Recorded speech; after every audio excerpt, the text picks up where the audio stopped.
I hope you are doing fine with your loved ones. I'm Sneha and welcome to IC Anand from Unit 12. We are doing real analysis and we started LCD of functions.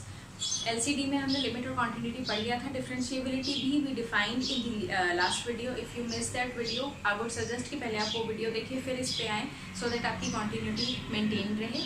आज हम लोग करेंगे various properties I would say and theorems related to a function which is differentiable. So let's get started. The very first thing is increasing and decreasing character of a function. Just by looking at the sign of the derivative you can say that function is increasing or decreasing. So कैसे होता है increasing decreasing function? If my function is differentiable, suppose at point C, then f is increasing if f dash C is greater than 0. F is increasing in the neighborhood of C. I should say in the neighborhood of C. ठीक है, ये increasing होगा C के neighborhood में अगर C पे function का जो derivative होगा which is function का derivative जो होगा वो positive होगा. Similarly, F is decreasing in the neighborhood of C if f dash C is less than 0. ठीक है, सो इंक्रीजिंग डिक्रीजिंग फंक्शन बहुत इजीली सिर्फ डेरिवेटिव का जो साइन होता है उसको देख के पता चल जाता है कि फंक्शन यहाँ इंक्रीजिंग या decreasing. Now suppose you are given with a domain and then they are asking you कि इस डोमेन पे फंक्शन इंक्रीजिंग है या decreasing. So what you need to check is उस डोमेन की जितने भी पॉइंट्स है उस पर डेरिवेटिव का साइन पॉजिटिव है या नेगेटिव है. अगर पॉजिटिव होगा तो इंक्रीजिंग, नेगेटिव होगा तो डिक्रीजिंग. ठीक है, रही बात अब एंड पॉइंट्स पर. सो एंड पॉइंट्स के लिए भी हम लोग फटाफट देख लेते हैं. अच्छा, एक चीज और देखो, what is actually the derivative. कल भी हमने बात करी थी जब ग्राफ बना रहे थे हम लोग. सपोज दिस इज, ये मेरे फंक्शन का कोई भी मेरा फंक्शन है जिसका ग्राफ कुछ इस तरह से है. ठीक है, इस तरह से मेरा ग्राफ है फंक्शन का. तो डेरिवेटिव क्या होता था किसी फंक्शन किसी भी पॉइंट पर. Suppose this is C. ठीक है, यहाँ पर डेरिवेटिव क्या होगा, इस C पर मुझे एक टेंजेंट देखना है कि ये टेंजेंट क्या है C पर, है ना. इस टेंजेंट का स्लोप देखना है, जो स्लोप होगा वो डेरिवेटिव होगा. अब स्लोप क्या है इस टेंजेंट का, it's parallel to x axis and the slope is I can say 0 degree. So I can say that my the derivative of the function at C is 0. तो derivative 0 होने का मतलब होता है स्लोप जो होगा वो पैरेलल हो जाएगा x एक्सिस से. सिमिलरली अगर कोई पॉइंट यहाँ पर है, कोई point suppose now this is the point C prime, इस पे फंक्शन का जो स्लोप है वो किस तरह से जाएगा, फंक्शन का हाँ स्लोप या टेंजेंट का हुआ तो ये इस तरह से बनेगा कुछ टेंजेंट. ठीक है, ये रहा टेंजेंट. तो ये इस टेंजेंट का जो थीटा है या जो एंगल है वो कैसा होगा, ऑब्ट्यूस एंगल होगा ग्रेटर देन 90 डिग्री. ऐसे भी कह सकते हैं हम, या इस डायरेक्शन से वो करें दैट काउंटर क्लॉकवाइज कैलकुलेट करें. तो यहाँ पर मैं ये बोल सकती हूँ that my derivative eight C जो भी होगा value it is less then 0.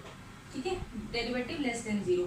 Derivative greater than 0 कब होगा, अब मेरा जो फंक्शन का जहाँ पर मुझे डेरिवेटिव निकालना है ये C प्राइम था. ठीक है, C प्राइम यहाँ पर देखा मैंने, तो यहाँ पर जो स्लोप होगा या यहाँ पर जो टेंजेंट होगा एट C मेरे फंक्शन के ऊपर वो इस तरह से जाएगा, है ना.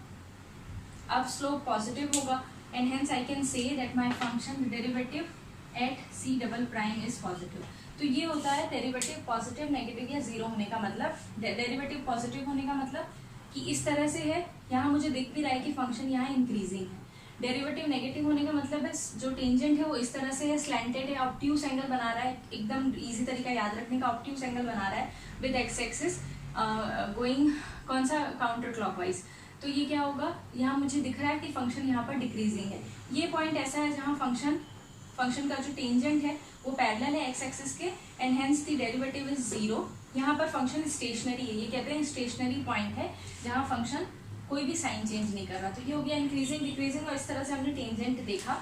अब मैं बात कर रही थी यहाँ कि एंड पॉइंट्स पर क्या होगा. Now suppose you have to find out whether your function is increasing or decreasing at the end point of your interval and the interval is closed interval AB.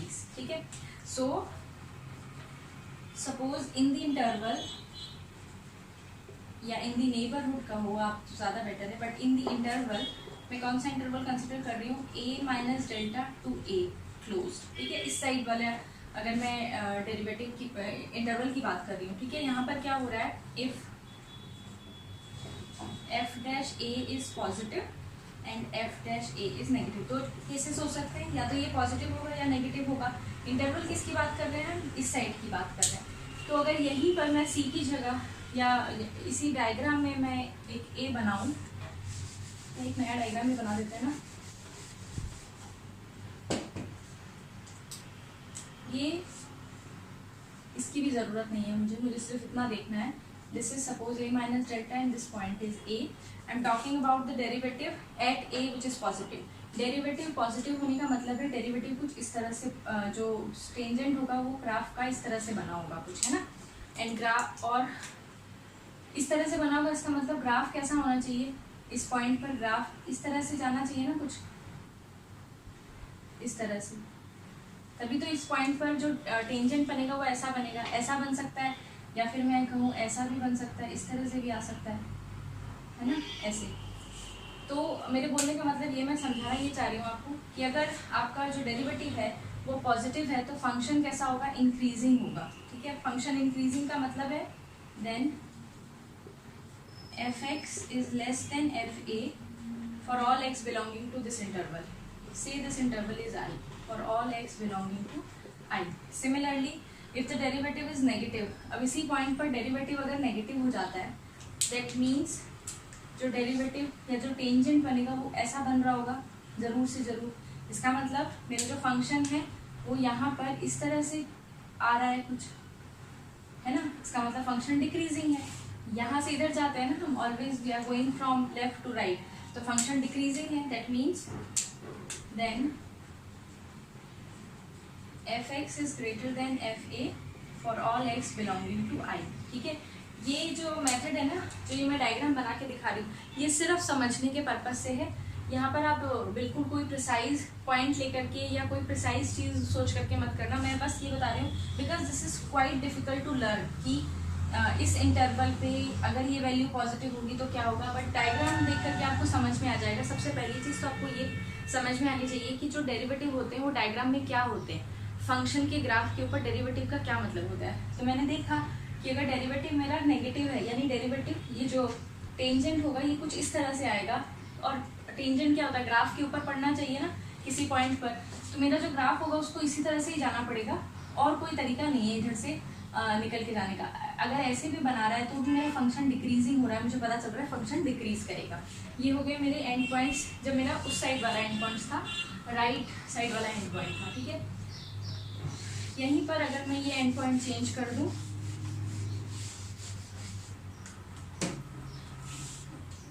In the interval I which is equal to b, b plus delta, ठीक है, इस interval की बात कर रहे हैं हम। तो क्या होगा, मेरे पास या तो एफ डैश बी पॉजिटिव हो सकता है या फिर एफ डैश बी नेगेटिव हो सकता है। अगर एफ डैश बी पॉजिटिव है तो वही डायग्राम बना करके बड़ी इजीली समझ आ जाएगा। Now we are talking about b to b plus delta at b, I am saying my tangent is positive. Tangent positive मतलब इस तरह से है कोई टेंजेंट, है ना, दैट मीन्स मेरा जो ग्राफ होगा वो या तो ऐसे जाना चाहिए या फिर ऐसे जाना चाहिए, है ना, तब तो टेंजेंट बन रहा है। That means my graph is again increasing b to b plus delta, so I can say then f x is less, f b increasing है, is less than f x for all x belonging to I. Now again we are moving from left to right, तो इस तरह से लिखेंगे और इसमें opposite हो जाएगा, फंक्शन जो होगा वो f b is greater than f x for all x belonging to I. So I hope ये समझ में आ गया होगा आपको एंड पॉइंट्स पर increasing decreasing with the help of derivative हम कैसे चेक कर सकते हैं। अगर आपको ये क्रैमिंग करने में मुश्किल हो रही है कि ये किस तरह से याद रखना है, तो उसके लिए ये डायग्राम है। पहले अपना जो भी टेंजेंट है वो बना लो, पॉजिटिव है या नेगेटिव है, और उसके बाद ग्राफ बनाने की कोशिश करो, या तो वो इंक्रीजिंग ग्राफ आएगा या डिक्रीजिंग ग्राफ आएगा, वहाँ से आपको पूरा क्लियर पता चल जाएगा। And also remember that we are going from left to right, तो मुझे यहाँ से चेक करना है, दिस इज इंक्रीजिंग, और इस डायरेक्शन में होगा, जैसे टेंजेंट इधर होगा तो फंक्शन ऐसा होगा, यानी डिक्रीजिंग फंक्शन होगा, राइट। इसके बाद नेक्स्ट आ जाता है Darboux theorem.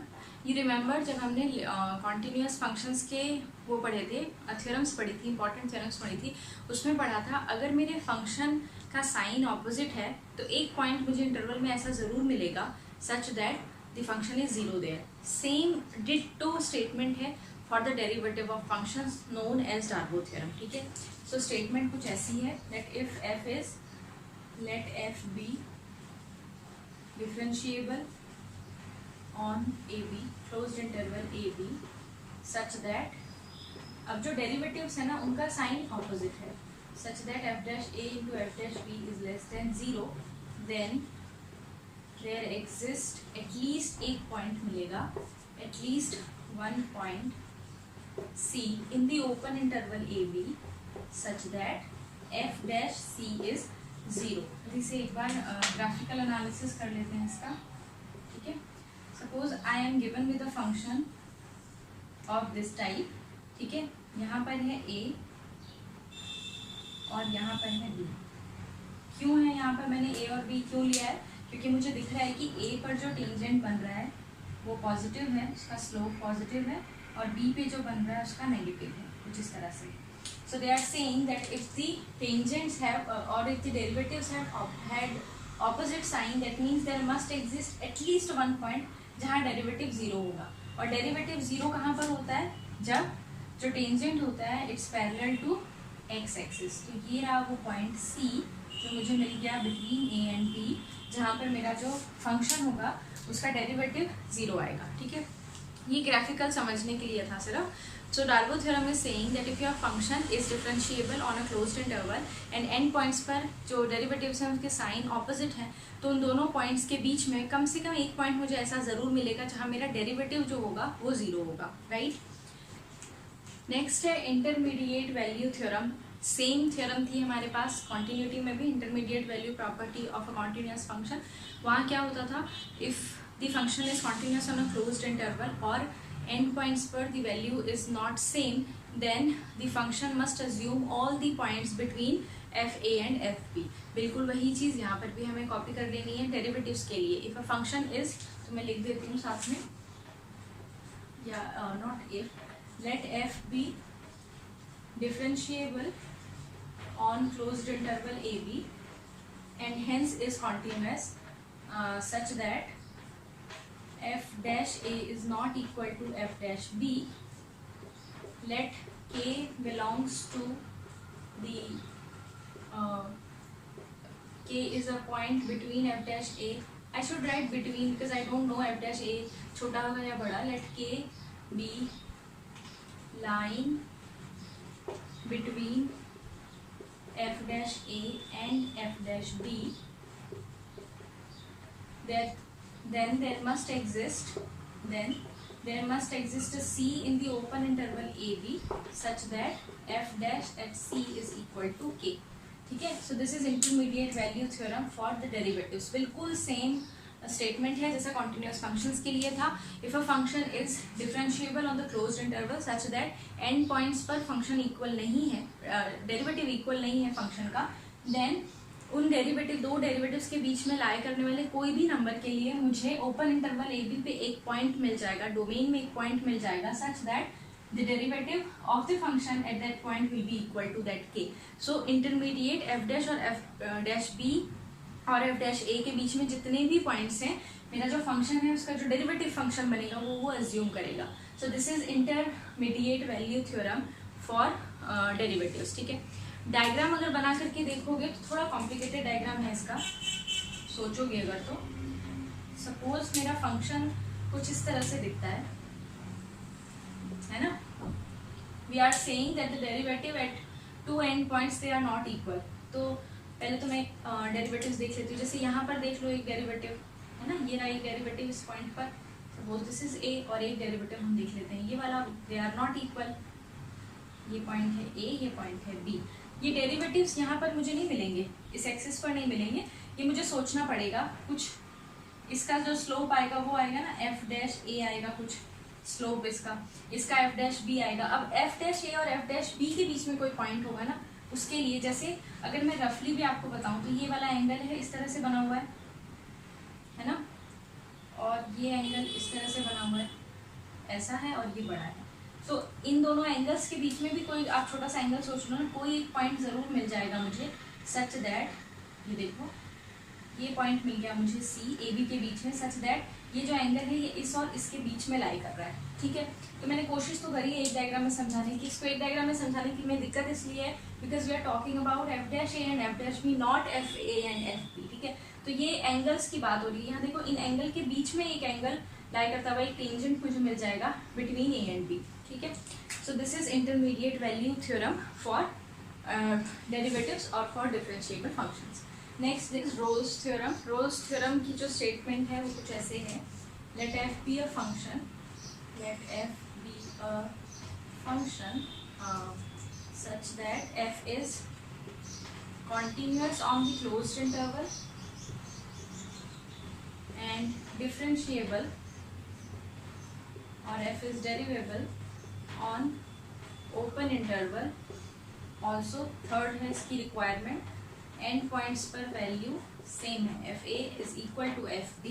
Then the theorem suggests that then there must exist at least one zero of f dash, or I can say there exists at least one point C between the between the points A and B such that f dash C is 0. So ये है Rolle's theorem.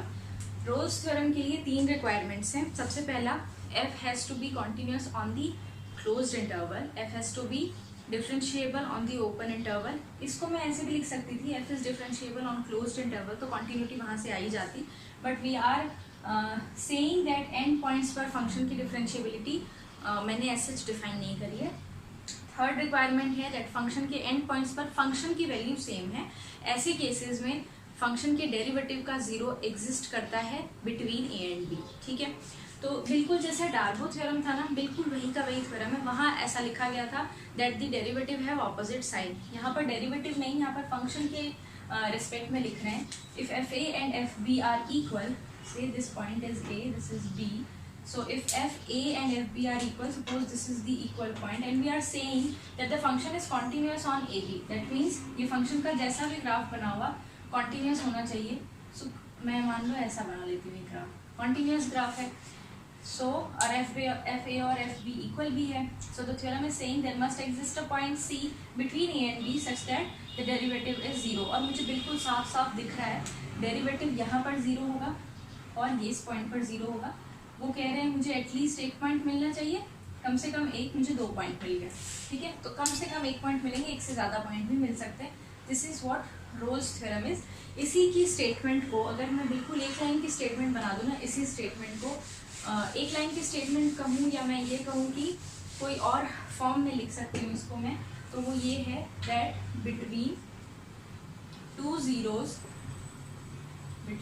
Zeros of F lies at least 1 0 of the derivative, ठीक है। First और second I can से, देखो इसको ऐसे भी लिख सकती हूँ मैं, between two zeros of f dash lies at most 1 0 of f, ठीक है। तो ये चीज़ भी ट्रू होगी। अगेन ये रोल्स थ्योरम की इम्प्लीकेशन ही समझ लो आप एक तरह से। f के 2 0 के बीच में जो डेरिवेटिव है उसका कम से कम 1 से वो मिलेगा, 0 मिलेगा, 1 से ज़्यादा भी मिल सकते हैं। लेकिन उसके लिए डेरिवेटिव के लिए ये चीज़ उल्टी हो जाती है। अगर डेरिवेटिव 2 पॉइंट पर 0 है तो उनके बीच में मुझे ज़्यादा से ज़्यादा 1 पॉइंट मिलेगा जहाँ मेरा फंक्शन 0 होगा, ठीक है। सो 0 का मतलब क्या है, फंक्शन के 2 जीरोज मिल रहे हैं, मतलब फंक्शन मुझे एक्स एक्सिस पर कहीं कट कर रहा है। फंक्शन डिफरेंशिएबल है, कॉन्टिन्यूस भी है, तो इसका मतलब इस तरह से ही कट करेगा वो, है ना। और तो कोई तरीका नहीं है ना, 2 बार कट कर रहा है बिटवीन 2 जीरोज ऑफ एफ, यानी वो इसी तरह से कट करेगा या ऐसे कट करेगा। इन दोनों के बीच में मुझे 1 0 जरूर मिलेगा मेरे डेरिवेटिव फंक्शन का। इस स्टेटमेंट का यूज हम लोग क्वेश्चंस में करते हैं। बेसिकली क्वेश्चंस जो आते हैं कभी कभी आते हैं ऐसे स्टेटमेंट वाले क्वेश्चन, और वो इसी पे बेस्ड आते हैं। मुझे किसी फंक्शन का, जैसे मुझे पूछा गया है cos x का आप 0 बताओ क्या है, डायरेक्ट cos x का 0 बताने के बजाय मैंने cos को इंटीग्रेट किया, sin x बनाया, sin का डेरिवेटिव देखा कि sin का डेरिवेटिव होता है cos, तो वो जो sin फंक्शन है उनके 2 जीरोस के बीच में मुझे cos फंक्शन का कम से कम 1 0 तो ज़रूर मिलेगा, ठीक है। सो ये हुआ। अच्छा, इसी चीज़ को और एक ऑल्टरनेट इसका तरीका है लिखने का, या इसी की हेल्प से हम प्रूव कर सकते हैं दैट बिटवीन टू जीरोज